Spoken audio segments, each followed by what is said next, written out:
Fala meu pessoal, tudo bem com vocês? Estamos com mais um conteúdo, mais uma notícia para vocês e hoje estamos aqui com o canal do Gustavo Gaia. Todos os créditos ao canal dele, o link está na descrição e no comentário fixado. E você aí que apoia nosso canal, deixa o seu like, se inscreva no nosso canal e ative o sininho de notificações para você estar recebendo as notificações de todos os nossos vídeos. É muito importante seu comentário, a sua opinião. Então deixa aí um bom dia, boa tarde, muito, que vai ajudar demais. E sem enrolações, vamos pro vídeo. O contrato de 129 milhões da esposa do Alexandre de Moraes com o Banco Master foi o ponto mais baixo, mais podre da história do STF, então se prepare, porque acabou de sair uma informação tão escandalosa quanto essa. Bom, vamos voltar um tempo. Foi muito estranho o desespero do advogado do Vorcaro em pedir, implorar para que a investigação ficasse nas mãos do Dias Toffoli.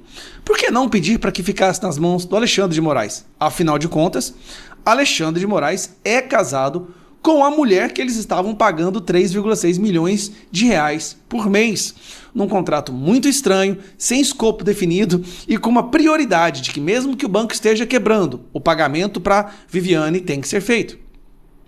Mas o que a gente viu foi uma ação imediata do Dias Toffoli de puxar para si toda essa investigação, blindar todo mundo, impedir novas diligências, ter certeza, se certificar de que tudo fique no gabinete dele, retirar as provas que estavam na CPMI do INSS, porque também o Banco Master estava envolvido naquilo, isso gerou um outro escândalo. Então ficou muito estranho. Por que o Dias Toffoli fez tudo isso? Qual é a proximidade, qual é a ligação do Dias Toffoli com esse escândalo e com todo esse dinheiro aí do Banco Master? Tanto é que quando surge essa suspeita de que o Banco Master estava pagando influenciadores para atacar o Banco Central, o advogado do Vorcaro manda uma carta direta para o Dias Toffoli antes mesmo de ser provocado. Beleza, por quê? Olha a matéria que acabou de sair. Gente, acabaram com o nosso STF. Empresas de irmãos e primo de Toffoli tiveram como sócio fundo ligado a suspeitas no Banco Master. Fundo que investiu em empresas de familiares do ministro era administrado por gestora investigada e foi cotista em teia de fundos na mira do Banco Central. Pera aí. Então agora você está querendo me dizer que esses fundos aí do Banco Master investiram em empresas do irmão, vou voltar aqui, tá aqui, ó, do irmão do Dias Toffoli, outro irmão do Dias Toffoli e o primo do Dias Toffoli? Isso é sério. Isso aqui, meus amigos, na minha opinião, aqui nós temos três familiares. No caso do Moraes é a esposa. Aqui nós temos os dois irmãos do Toffoli, mais o primo do Toffoli envolvido no esquema. E aí tem mais uma coisa. Aqui. A conexão com o caso Master se dá por uma cadeia de fundos. O Arlin foi um dos cotistas do RWM Plus, que por sua vez também recebeu investimentos de fundos ligados à Maia 95, em um dos 6 apontados do Banco Central. Como integrantes da suspeita teia de fraudes de banco de Daniel Vorcaro, o fundo Arlin em si não é alvo da investigação. A Arlin e todos os demais fundos da teia têm como administradora a REAG. A REAG é aquela que recebeu busca e apreensão por estar ligada com o PCC. Vocês estão entendendo a gravidade disso daqui? A administradora da Arlin, que foi uma das que financiou e investiu nas empresas do irmão do Toffoli, ela também era administrada fundos do Vorcaro e ela está no carbono oculto por lavar dinheiro da PCC. A Folha procurou a assessoria do STF e perguntou se Dias Toffoli tinha conhecimento dessas conexões e se ele considera que as informações criam algum empecilho para sua condução do caso. Mas o ministro não respondeu até a publicação da reportagem. E parentes do ministro também não se manifestaram. Com apenas um cotista, Arlin foi encerrado no fim do ano passado, de acordo com o balanço de 2005, ele tinha apenas 4 investimentos em 2 empresas ligadas à família Toffoli, Tayaya e DGEP. E em uma hold que não aparece nas bases de dados. Eu falei, cara, tá tudo se desvendando agora. Tá tudo se desvendando. E aí, esse pessoal está sendo investigado por Dias Toffoli. O Dias Toffoli tinha que imediatamente se declarar suspeito. Ele está investigando um banco e fundos que investiram na empresa da sua família. Já não basta Flávio Dino estar investigando a corrupção do consórcio do Nordeste, que comprou respiradores que nunca chegaram de uma loja de maconha, e ele era um governador envolvido no Banco do Nordeste. Preste atenção nisso. Flávio Dino, ele está investigando um caso no qual ele é o suspeito de praticar corrupção. Aí você acha que não tem como piorar. Tem, gente. Não é só a esposa do Moraes, agora é a família do Dias Toffoli. Gente, a nossa Suprema Corte foi sequestrada. Quando é que o Brasil vai entender isso? A nossa Suprema Corte foi sequestrada. E a partir disso nós estamos vendo a deteriorização, o esfacelamento da nossa democracia. Eles estão se protegendo, eles não estão protegendo a democracia. Eles estão se protegendo e vão destruir e prender todos aqueles que representam um risco a essa estrutura corrupta que foi criada. Meu Deus, isso aqui... calma que tem mais essa. Acabou de sair na Folha de São Paulo. Como prosperam parentes de ministros do STF? Presta atenção nisso aqui. Levantamento mostra que familiares dos magistrados que são advogados multiplicam casos nas altas cortes. É difícil afastar a ideia de que quem contrata advogado parente de ministro mira não só o bom serviço, mas a influência do magistrado. Olha isso daqui, cara. Aqui você vê que o jornalista tem até medo de fazer uma acusação, mas fica difícil afastar, né? Que não tem alguma influência. Vamos lá. No agregado, as ações de parentes saltaram de 80 para 170 no STF e de 208 para 1.394 no STJ, que agora saiu a Malu Gaspar com a bomba falando de venda de sentenças no STJ. Note-se que esses resultados tendem a ser conservadores, já que não são considerados os sócios nas firmas de advocacia dos familiares dos magistrados. Meu Deus do céu! Como que a gente chegou nesse buraco? O problema não é novo e já foi jocosamente chamado de filhotismo. Nos últimos anos, porém, somou-se ao crônico noticiário dos luxuosos eventos jurídicos do exterior, né, que é o caso do Banco Master, pagando palestra, pagando jantar. Todas essas palestras, todos esses leads, todos esses eventos que os nossos ministros vão para fora, sempre quem financia são instituições que estão sendo julgadas por eles ou que estão cometendo algum crime, já estão se preparando, já se blindando, caso sejam julgadas por eles. Mas a democracia está pungente, tá? A nossa Suprema Corte resgatou a democracia. Me desculpem, como que nós deixamos o Brasil chegar nesse buraco? Eu te falo como. Não, eu estou fazendo essa pergunta, mas ela é retórica, eu sei. Nós temos um Senado acovardado. Uma minoria, talvez 20 senadores ali realmente de direita que lutam pela verdade, estão dispostos a se sacrificar. Mas apenas o Senado pode botar um ponto final nisso. O que nós temos hoje é uma instituição que foi sequestrada por pessoas que não têm as menores intenções republicanas.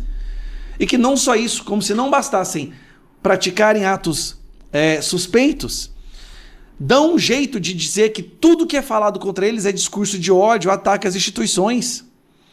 Quantas pessoas tiveram suas vidas destruídas por ter feito essas perguntas que agora a Folha de São Paulo está fazendo? Alan dos Santos falava exatamente isso.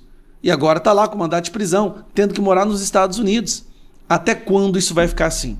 Eu só vejo um caminho. Maioria no Senado. A pergunta é, eles sabem que com a maioria no Senado eles serão... a democracia será resgatada. Aí vai a pergunta, eles vão permitir que a gente faça a maioria no Senado ou vão ter que prender todos nós?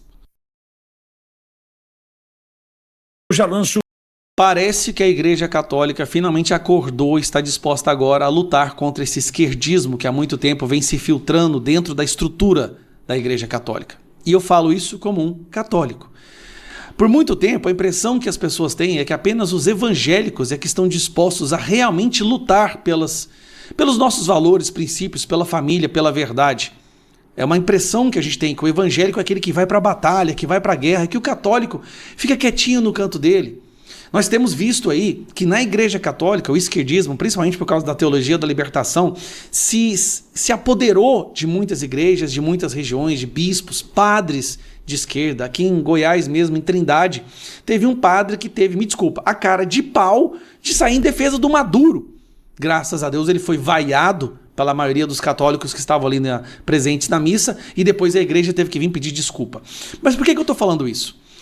Em maio do ano passado foi trocado o Papa, um novo Papa foi nomeado. Esse Papa é o Leão XIV. Esse Papa é dos Estados Unidos. Acho que foi a primeira vez, né, que tem um Papa dos Estados Unidos.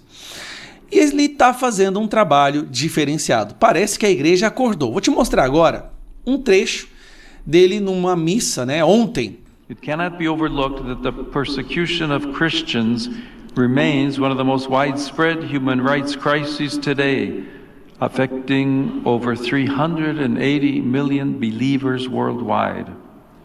They suffer high or extreme levels of discrimination, violence and oppression because of their faith. Há quanto tempo eu não vi um Papa falar uma coisa óbvia? Os cristãos são hoje os mais perseguidos do mundo. Tanto católico quanto evangélico, protestante, não importa, crente, são os mais perseguidos do mundo. E não são maioria, são minoria hoje, tá? E nós somos os mais perseguidos do mundo. Nigéria está tendo uma espécie de genocídio, que a imprensa brasileira finge que não está acontecendo. Na China, eles são perseguidos. Na região dominada pelo islamismo, não precisa nem falar nada. Na Nicarágua, são perseguidos. Na Venezuela, foram perseguidos. E aí nós temos um Papa falando a coisa mais óbvia, Papa Leão XIV. Calma que isso aqui foi uma das falas dele. Esta outra me chamou muito, muito mais a atenção. E é um sinal de que a igreja está acordando e finalmente está saindo em defesa da verdade e dos cristãos. O Ministério da Previdência, não, portanto... esse não. Esse aqui, ó. It is painful to see how, especially in the West, the space for genuine freedom of expression is rapidly shrinking.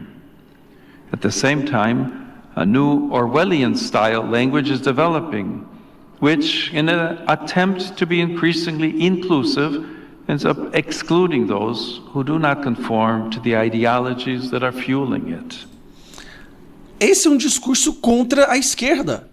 Há quanto tempo eu não via a Igreja Católica fazer um discurso contra a ideologia esquerdista? Porque é isso, quando ele usou o termo orwelliano, que é o George Orwell, do livro 1984, que tem aquela questão de a mentira se torna verdade, 2 mais 2 igual a 5.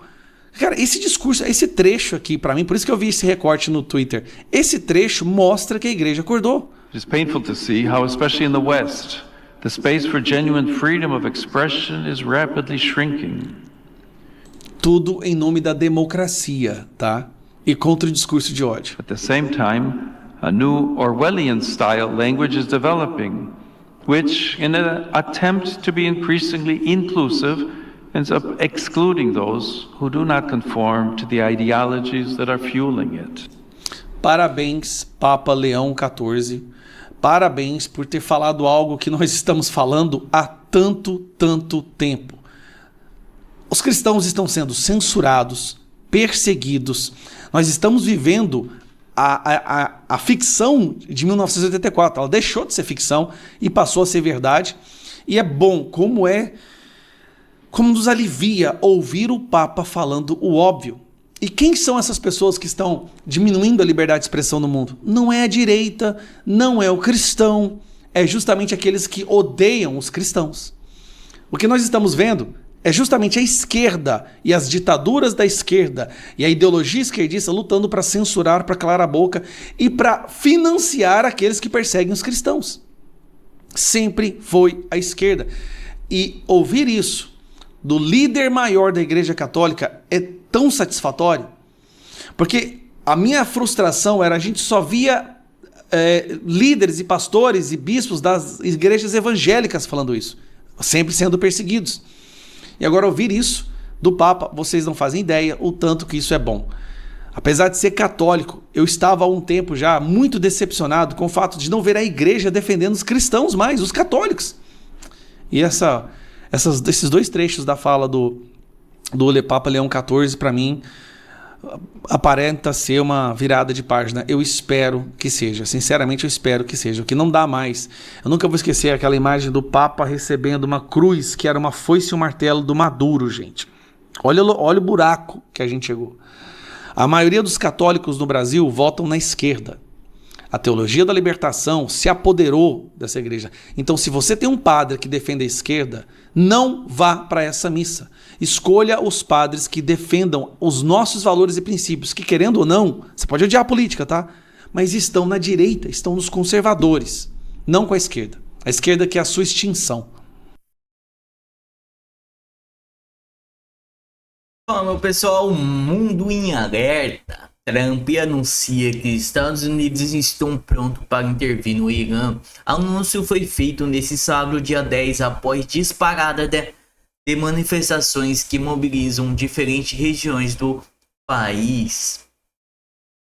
O presidente dos Estados Unidos, Donald Trump, declarou nesse sábado, dia 10, que os iranianos estão olhando para a liberdade, em referência à nova onda de manifestações que se espalha pelo Irã desde o final de dezembro.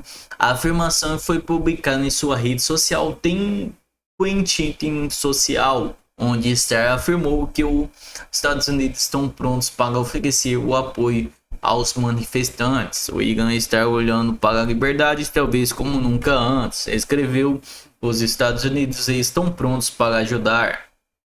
Acrescentou Trump, que segue monitorando o país. A manifestação se intensificaram nas últimas semanas, impulsionadas pelo uso da força estatal contra civis e pela disparada da inflação, pela acentual desvalorização do real iraniano, de moeda do Irã, e pelo agravamento geral das condições econômicas. Os primeiros protestos começaram em imediações do Grande Bazar de Teherã e tem seguido espalhado por outras cidades. A sexta-feira, dia 9, Trump havia pronunciado sobre os relatos do país, enquadrando a situação como uma crise elevada para o regime iraniano. O Irã está em grandes problemas, declarou ele. E também alertou o regime local contra o uso de força letal contra os manifestantes, indicando que Washington acompanha a repressão conduzida pelas autoridades iranianas. O regime iraniano atribui a instabilidade interna a suposto esforço de desestabilização promovidas pelos Estados Unidos e Israel. Autoridades iranianas divulgam comunicados oficiais responsabilizando os dois países pelo incentivo aos protestos e alertando que os órgãos de segurança e o poder judiciário não mostrarão tolerância alguma aos sabotadores. Esse foi o vídeo, muito obrigado a todos. Antes de fechar o vídeo, aqui tem a furadeira aí, top demais, pessoal. Quem aí não viu ainda a furadeira, aí vem a maletinha 48 volts, duas baterias de 48 volts, top demais. Vem com várias brocas aí, ó, tá ligada já. E as caixinhas de som 50 watts, top demais, Bluetooth, LED, sensacional aí, ó, o barulhinho dela ligando. Então, link tá na descrição e no comentário fixado. Você que apoia nosso canal, acompanhe os próximos vídeos, deixe o like e o comentário.